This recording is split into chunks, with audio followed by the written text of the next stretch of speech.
ជ្រោះជ្រងសានជ្រៅទឹកនៅស្ងៀមថ្មឹង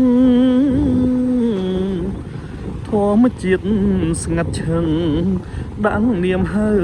បឹងកូនសែង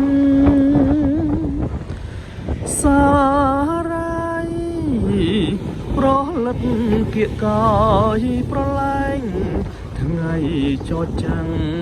សូសែងអស់អកូនលែងកំសាន្តថ្ងៃត្រង់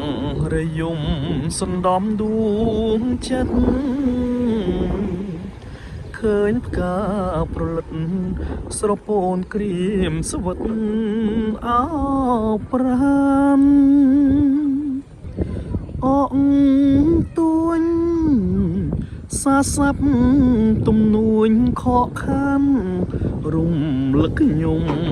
ឲ្យឃ្លាននឹកដល់មេរៀនស្នេហាខ្ញុំឆ្លងភាំងត្រាទឹកថ្លាដូចពេជ្រភ្នែកខ្ញុំប្រឹងថ្មិចបំភ្លេចចិន្តាចំណោបាំងកនសែង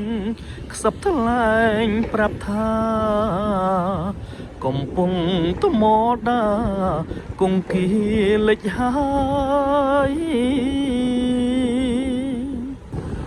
សល់តែកនសែងប្រឡែងក្រៀមក្រំ